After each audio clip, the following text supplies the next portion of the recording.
मित्रों नमो नमः। कैसे हैं आप सब लोग।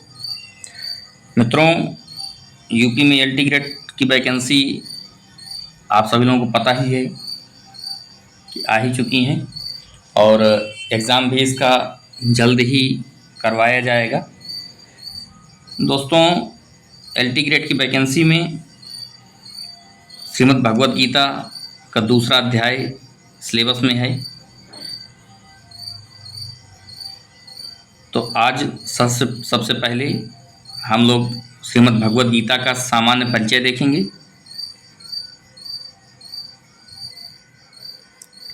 तो श्रीमद् भगवद गीता की पृष्ठभूमि महाभारत का सामान्य परिचय अगर देखें तो बहुत सरल तरीके से बताया गया है कि महाभारत महामुनि व्यास द्वारा रचित 18 पर्वों में विभक्त ऐतिहासिक महाकाव्य है, जिसमें 1 लाख श्लोक हैं। श्रीमद् भगवद गीता मूल रूप से संस्कृत महाकाव्य महाभारत की एक उपकथा है, जिसकी प्रस्तुति उस महायुद्ध के शुभारंभ के पूर्व हुई, जिसमें धृतराष्ट्र के 100 पुत्रों तथा उनके चचेरे भाई पांडु पुत्रों के मध्य में होने वाला भ्रातृघातक संघर्ष था।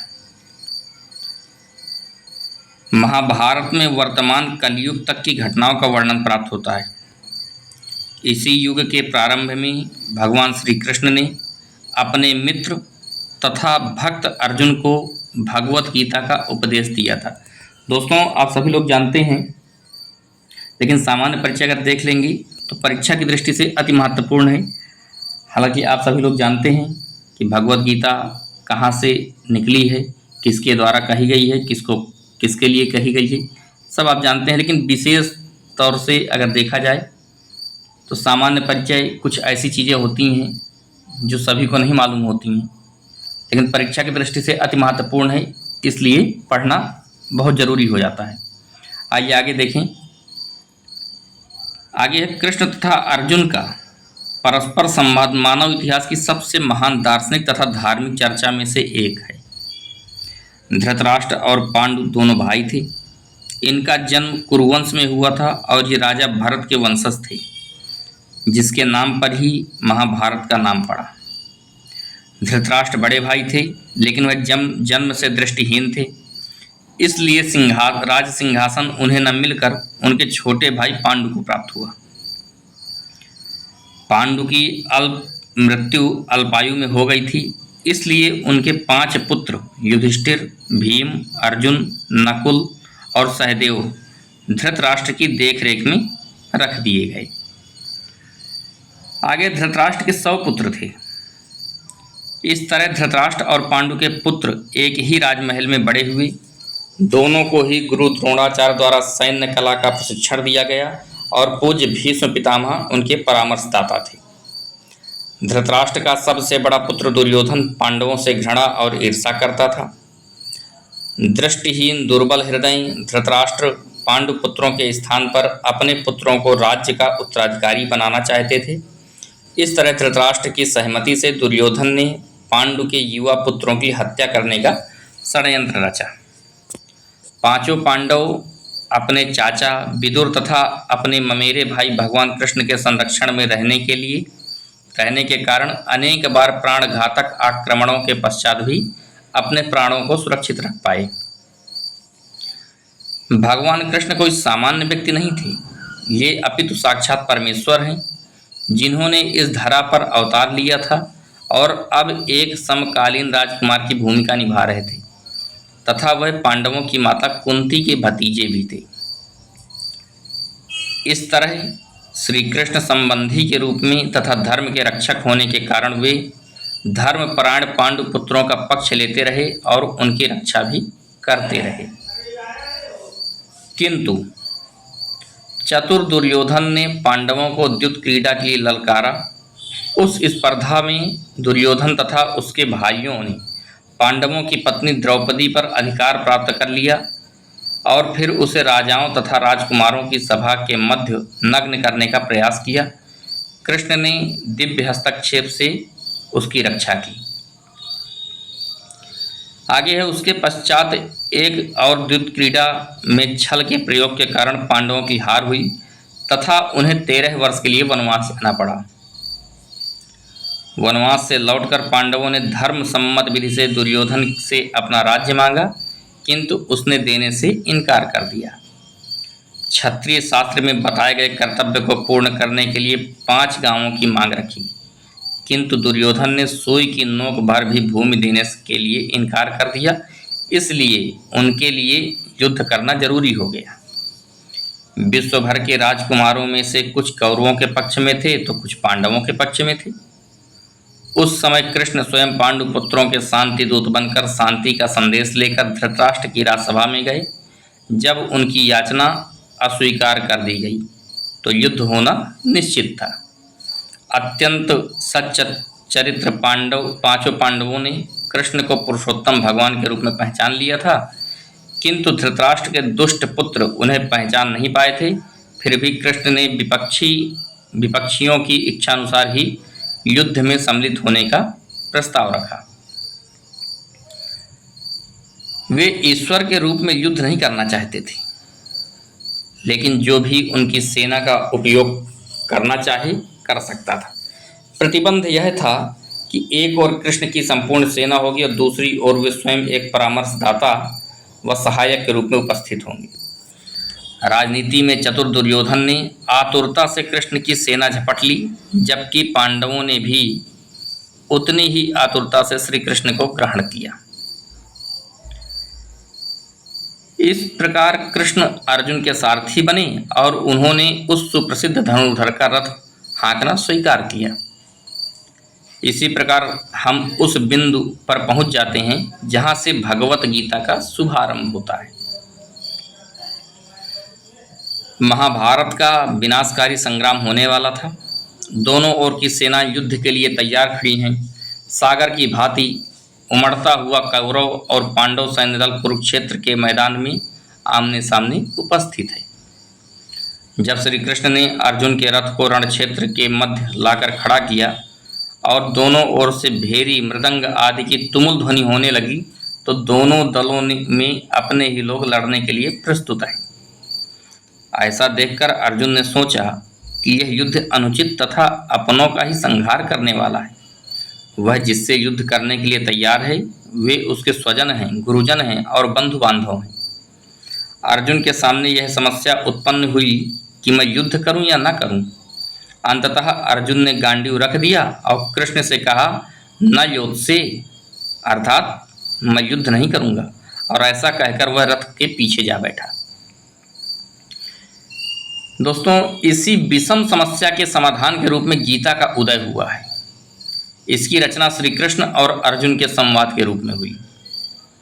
श्री कृष्ण ने अर्जुन के मन में उत्पन्न भ्रम का आध्यात्मिक समाधान प्रस्तुत कर उन्हें युद्ध में प्रवृत्त किया तथा इस कार्य के लिए ऐसी उक्तियां प्रस्तुत की जिनका प्रभाव उनके मन पर स्थायी रहा। कृष्ण अर्जुन को जीवन, मृत्यु, कर्तव्य, कर्म, भक्ति और ज्ञान के स्वरूप के बारे में बताते हैं। उनका उपदेश अर्जुन के भ्रम को दूर करने और उसे अपने क्षत्रिय धर्म का पालन करने के लिए प्रेरित करने के लिए है। अर्जुन की हीन दशा देखकर श्री कृष्ण ने उन्हें ललकारा, क्लैब्यम मा स्म गमः पार्थ नैतत्त्वयुपपद्यते, अर्थात अर्जुन कायर मत बनो, यह तुम्हें शोभा नहीं देता। अर्जुन को स्वधर्म का पालन करने के लिए कृष्ण ने भांति भांति से समझाते हुए कहा, अर्जुन तुम क्षत्रिय हो, युद्ध करना क्षत्रिय का स्वधर्म है। उसे सामने उपस्थित देखकर तुम्हें विकंपित नहीं होना चाहिए, विचलित नहीं होना चाहिए। स्वधर्ममपिचावेक्ष्य न विकंपितुमर्हसि। कृष्ण के उपदेश का यह फल था कि अर्जुन अबोध बालक की तरह अंत में कह उठते हैं, करिष्ये वचनम तव, करिष्ये वचनम तव। श्री कृष्ण ने गीता के माध्यम से जीवन का मनोहर तत्वज्ञान सविस्तार प्रस्तुत किया तथा नैतिक दृष्टि से युद्ध की अनिवार्यता सिद्ध की। मित्रों, यह महाभारत और गीता का सम्मिलित एक परिचय था। आगे है गीता का परिचय। तो गीता के परिचय की अगर बात करें तो श्रीमद् भगवद गीता लगभग 4500 वर्ष पूर्व महर्षि वेदव्यास द्वारा रचित है। यह विश्व के सबसे बड़े महाकाव्य महाभारत का एक महत्वपूर्ण अंश है जो भीष्म पर्व में संकलित है। भगवान श्री कृष्ण ने कुरुक्षेत्र के युद्ध क्षेत्र में अर्जुन को गीता रूपी अमृतवाणी का उपदेश दिया था। श्रीमद् भगवद गीता भगवान की साक्षात दिव्यवाणी होने से इसके श्लोकों को मंत्र का दर्जा प्राप्त है। श्री कृष्ण भगवान स्वयं इसके वक्ता हैं। गीता को सर्वशास्त्रमयी कहा गया है क्योंकि सभी शास्त्रों का मंथन करके अमृतमयी गीता का उदय हुआ है। प्रस्थानत्रय के अंतर्गत भगवद गीता, ब्रह्म सूत्र और उपनिषद आते हैं।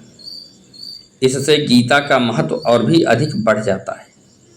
गीता में ब्रह्म सूत्र और उपनिषद दोनों का ही तात्पर्य आ जाता है। गीता एक परम रहस्यमय ग्रंथ है।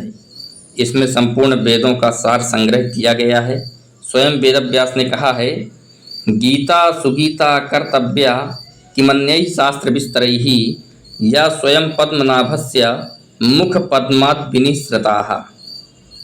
अर्थात गीता का ही भली प्रकार से श्रवण, मनन, कीर्तन, पठन, पाठन और धारण करना चाहिए। अन्य शास्त्रों के संग्रह की क्या आवश्यकता है, क्योंकि वह स्वयं भगवान के साक्षात मुख कमल से निकली हुई है। मित्रों, गीता में 18 अध्याय व 700 श्लोक हैं, जिसमें ज्ञान योग, कर्म योग और भक्ति योग के माध्यम से भगवान ने अर्जुन के माध्यम से हम सभी को उपदेश दिया है कि किस प्रकार मनुष्य अपना कर्म करते हुए भी मुक्ति को प्राप्त कर सकता है। विषय प्रतिपादन के दृष्टिकोण से इन 18 अध्यायों को 3 खंडों में विभाजित किया जा सकता है। प्रथम 1 से लेकर के 6 अध्यायों में कर्मयोग है। दूसरे नंबर पे 7 अध्याय से लेकर 12 अध्यायों में भक्ति योग और तीसरे नंबर में 13 अध्याय से लेकर 18 अध्यायों में ज्ञान योग का विस्तृत वर्णन किया गया है। इसके 18 अध्याय की विषय वस्तु को कुछ प्रमुख विषयों में बांट सकते हैं। यह विषय हैं ज्ञान योग, भक्ति योग, निष्काम कर्म योग, आत्मतत्व, स्थित प्रज्ञ, ब्रह्म या परमेश्वर, जीव और मोक्ष। दोस्तों, गीता में श्लोक 700 हैं। उन श्लोकों में कौन से श्लोक, कितने श्लोक किसने कहा है वह बताया गया है कि धृतराष्ट्र ने 1 श्लोक कहा है, संजय ने 41 श्लोक कहे हैं, अर्जुन ने 84 श्लोक कहे हैं और भगवान ने 574 श्लोक कहे हैं। इसी क्रम में देखें तो गीता का महत्व है कि गीता में सब उपनिषदों का सार विद्यमान है, इसलिए इसका पूरा नाम श्रीमद् भगवद गीता उपनिषद है। गीता के प्रत्येक अध्याय के अंत में जो अध्याय समाप्ति को बताने वाला संकल्प है, उसमें ओम तत्सदिति सुपनिषत्सु ब्रह्म विद्यायाम योग शास्त्रे श्री कृष्ण अर्जुन संवादे इत्यादि शब्द हैं। यह संकल्प यद्यपि मूल ग्रंथ महाभारत में नहीं है, तथापि यह गीता की सभी प्रतियों में पाया जाता है। इससे यह अनुमान होता है कि गीता की किसी भी प्रकार की टीका होने के पहले ही जब महाभारत से गीता नित्य पाठ के लिए अलग निकाल ली गई होगी, तभी से इस संकल्प का प्रचार हुआ होगा। आगे इसलिए इस स्मृतिकालीन ग्रंथ का अलंकार युक्त परंतु यथार्थ वर्णन इस प्रकार किया गया है। कहा गया, सर्वोपनिषदो गावो दोग्धा गोपाल नंदनः पार्थो वत्सः सुधीर भोक्ता दुग्धम गीतामृतम महत्। अर्थात जितने उपनिषद हैं वे मानो गाय हैं।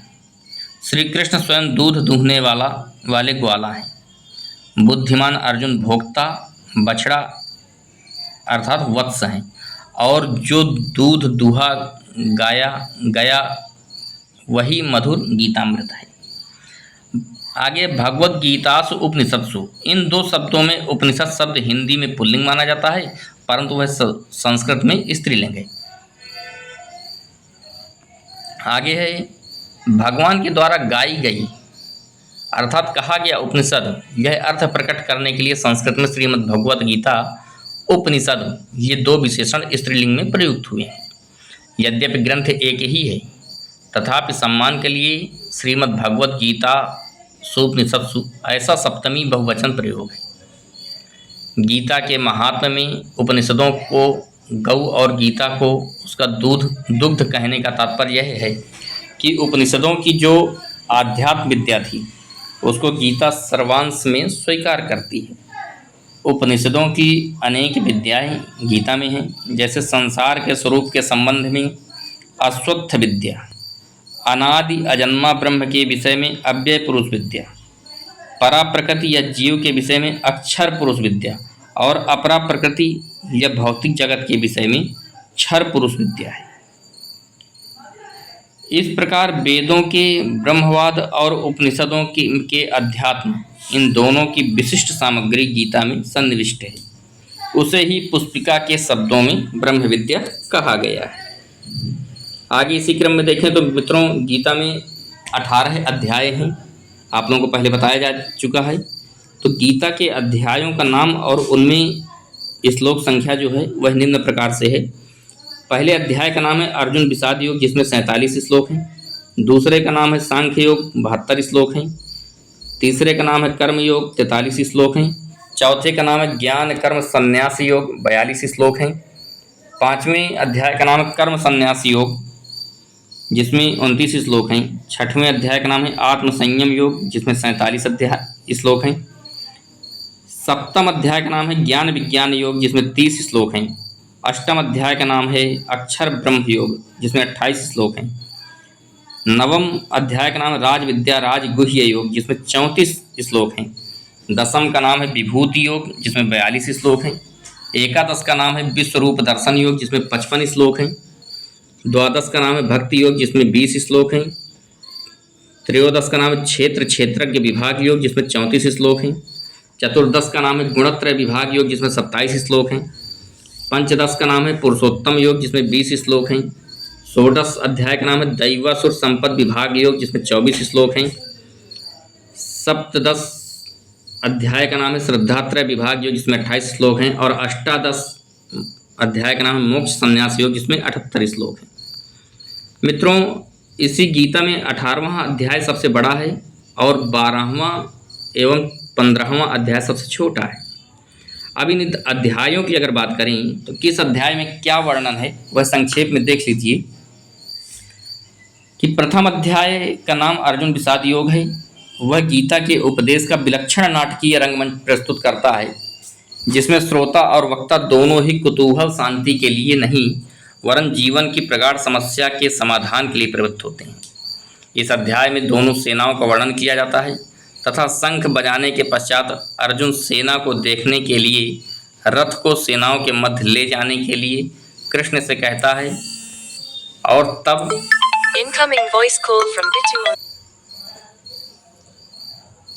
और तब मोह युक्त हो अर्जुन कायरता तथा शोक युक्त वचन कहता है। द्वितीय अध्याय में दूसरे अध्याय का नाम सांख्य योग है। इसमें जीवन की दो प्राचीन सम्मानित परंपराओं का तर्कों द्वारा वर्णन आया है। इसमें अर्जुन की कायरता के विषय में अर्जुन कृष्ण संवाद एवं सांख्य योग, कर्मयोग तथा स्थित प्रज्ञ व्यक्ति के गुण को बताया गया है। तृतीय अध्याय में है नाम है कर्मयोग। अर्जुन ने इस विषय में प्रश्न किया कि सांख्य और योग इन दोनों मार्गों में आप किसे अच्छा समझते हैं और क्यों नहीं यह निश्चित कहते हैं कि मैं इन दोनों में से किसे अपनाऊं। इस पर कृष्ण ने भी उतनी ही स्पष्टता से उत्तर दिया कि लोक में दो निष्ठाएं या जीवन दृष्टियां हैं। सांख्यवादियों के लिए ज्ञान योग है और कर्म मार्गियों के लिए कर्म योग है। चतुर्थ अध्याय का नाम ज्ञान कर्म संन्यास योग है। यह बताया गया है कि ज्ञान प्राप्त करके कर्म करते हुए भी कर्म संन्यास का फल किस उपाय से प्राप्त किया जा सकता है। इसमें कर्म, अकर्म और विकर्म का वर्णन तथा यज्ञों के स्वरूप और ज्ञान यज्ञ का वर्णन है। पंचम अध्याय में नाम है कर्म संन्यास योग। इसमें कर्म के साथ जो मन का संबंध है उसके संस्कार पर या उसे विशुद्ध करने का विशेष ध्यान दिलाया गया है। षष्ठ अध्याय का नाम आत्म संयम योग है। जितने विषय हैं उन सब से इंद्रियों का संयम, यही कर्म और ज्ञान का निचोड़ है। सुख में और दुख में मन की समान स्थिति, इसे ही योग कहते हैं। सातवें अध्याय का नाम ज्ञान विज्ञान योग है। सृष्टि के नानात्व का ज्ञान विज्ञान है और नानात्व से एकत्व की ओर प्रगति ज्ञान है। आठवें अध्याय का नाम अक्षर ब्रह्म योग है। इसमें बताया गया है कि उपनिषदों में अक्षर विद्या का विस्तार हुआ।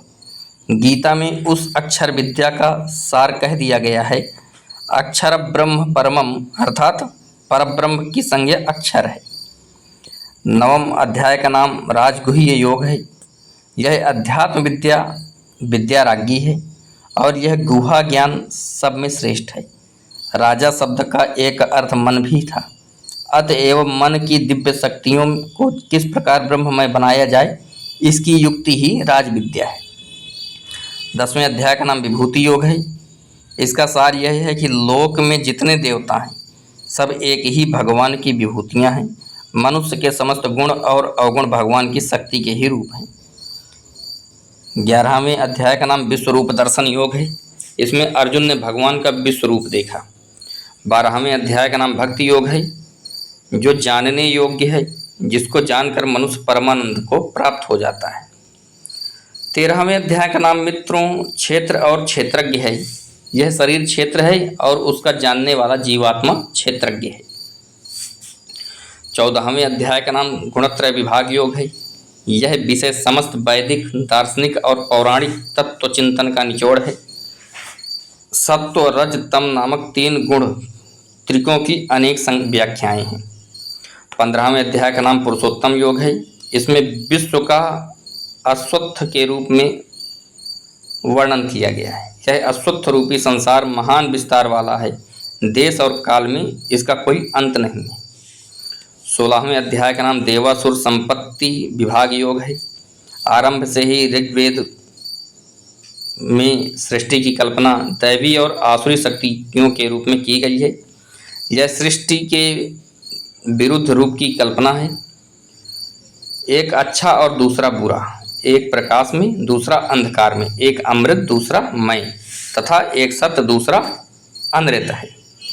17वें अध्याय का नाम श्रद्धात्रय विभाग योग है। इसका संबंध सत्व, रज और तम इन 3 गुणों से ही है, अर्थात जिसमें जिस गुण का प्रादुर्भाव होता है उसकी श्रद्धा या जीवन की निष्ठा वैसी ही बन जाती है। यज्ञ, तप, दान, कर्म ये सब 3 प्रकार की श्रद्धा से संचालित होते हैं।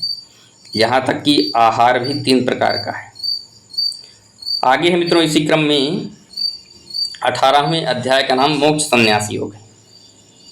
इसमें गीता के समस्त उपदेशों का सार एवं उपसंहार है। यहाँ पुनः बलपूर्वक मानव जीवन के लिए 3 गुणों का महत्व कहा गया है। इसी क्रम में आगे देखें तो श्रीमद् भगवद गीता का अध्यायवार विषय वस्तु संक्षिप्त में है कि किस अध्याय में क्या है। तो एक तरफ अध्यायों का नाम है और एक तरफ वर्ण विषय है।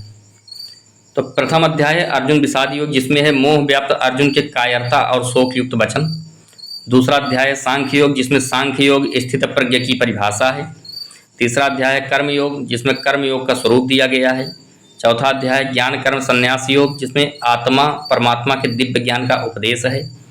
5वां अध्याय कर्म संन्यास योग, जिसमें सांख्य योग और कर्म योग का निर्णय, लक्षण और महिमा है। मित्रों यही चीज़ आप ऊपर पढ़ चुके हैं, किस अध्याय में क्या है यहाँ संक्षेप में बताया गया है। 6वां अध्याय है आत्म संयम योग, जिसमें ध्यान योग का वैशिष्ट्य है।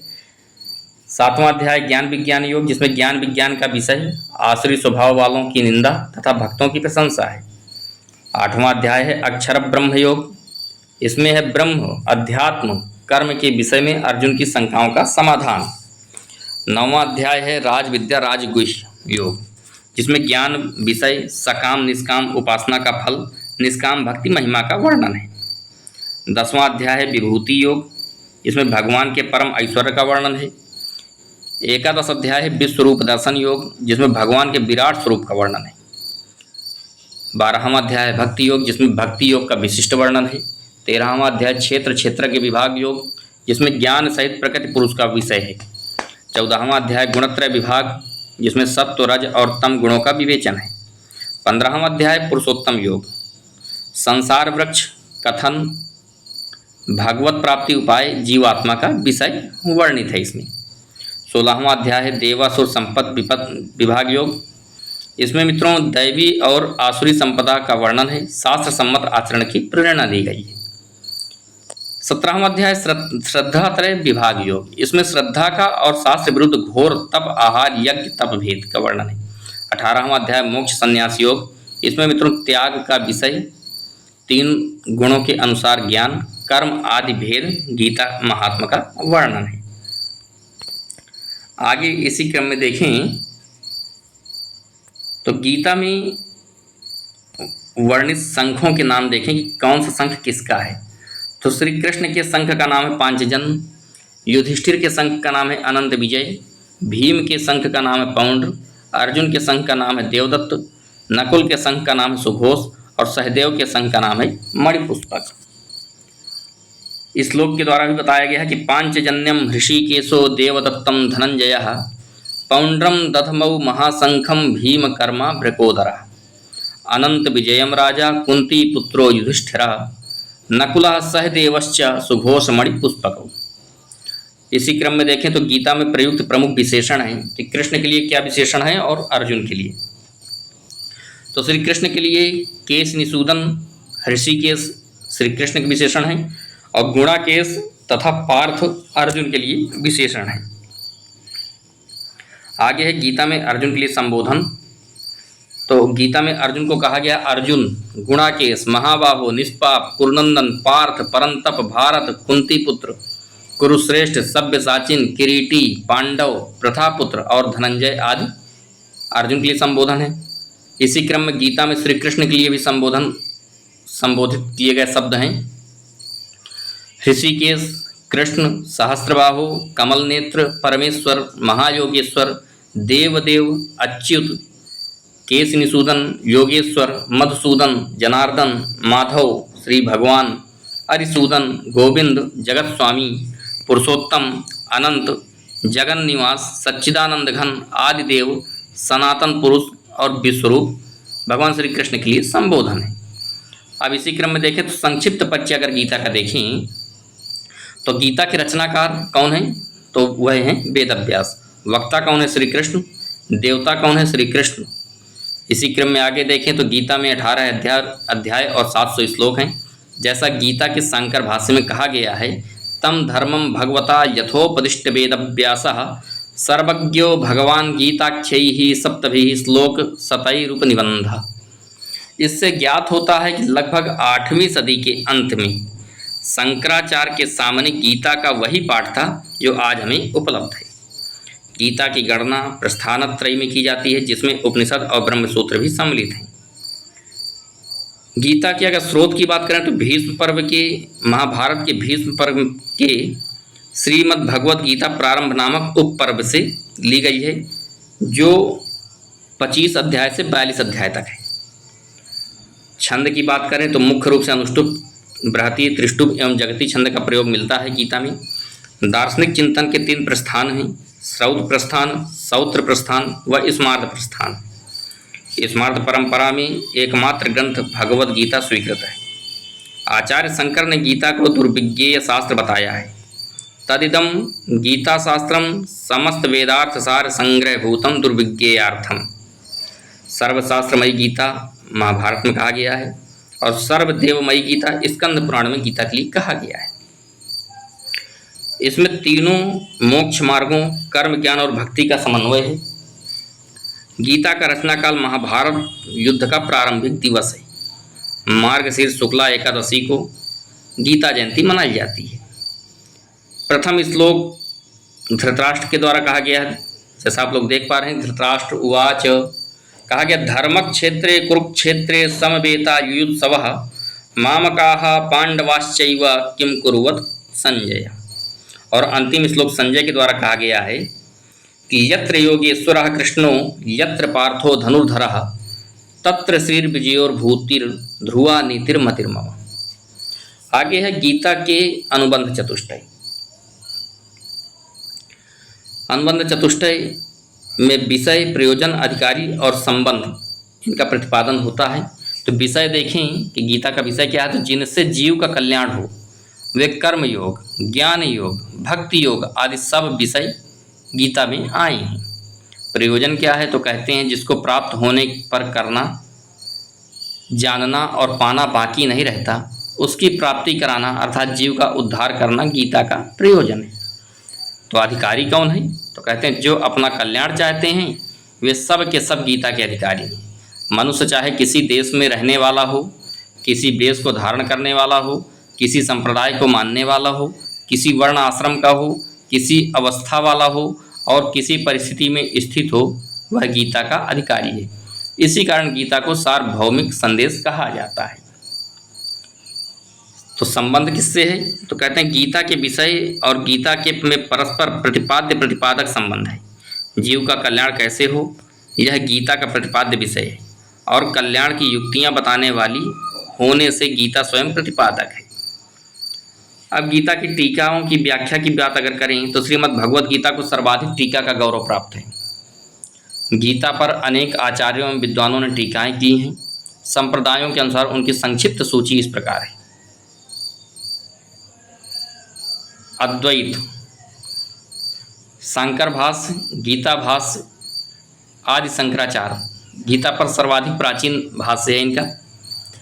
सुबोधिनी श्रीधरी टीका है जो श्रीधरकृत वर्णित रचित है। गूढ़ार्थ दीपिका टीका है जो मधुसूदन सरस्वती कृत है। फिर विशिष्टाद्वैत में है गीतार्थ संग्रह जो यमुनाचार्य द्वारा है और गीता भाष्य रामानुजाचार्य जी द्वारा रचित है। द्वैताद्वैत में गीता भाष्य निम्बार्क संप्रदाय के द्वारा है। द्वैत में गीता तात्पर्य निर्णय भाष्य है जो मध्वाचार्य जी द्वारा रचित है। शुद्धाद्वैत में तत्व दीपिका है जो वल्लभाचार्य जी द्वारा रचित है। कश्मीरी टीकाओं की बात करें तो गीतार्थ संग्रह अभिनव गुप्त कृत है और ज्ञान कर्म समुच्चय आनंदवर्धन कृत है। अन्य प्रसिद्ध टीकाएं हैं नीलकंठी, जिसको हम चतुर्धरी भी कहते हैं, नीलकंठ जी द्वारा है। भावार्थ दीपिका संत ज्ञानेश्वर द्वारा है। अनासक्ति योग भाष्य महात्मा गांधी और ऐसे ऑफ गीता अरविंद घोष द्वारा रचित है। इसी में अगर आगे देखें तो प्रथम अंग्रेजी अनुवादक गीता के कौन हैं? तो विल्किंसन। ईश्वरार्जुन संवाद ग्रंथ जो रचा गया है वह परमहंस योगानंद जी द्वारा रचित है। गीता प्रवचन विनोबा भावे जी का ग्रंथ है।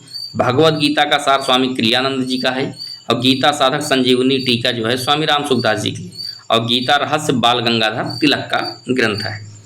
आगे इसी क्रम में देखें तो वर्तमान युग में लोकमान्य बाल गंगाधर तिलक कृत गीता रहस्य टीका जो अत्यंत विस्तृत भूमिका तथा विवेचन के साथ पहली बार 1915 ईस्वी में पूना से प्रकाशित हुई थी, गीता साहित्य में महत्वपूर्ण स्थान रखती है।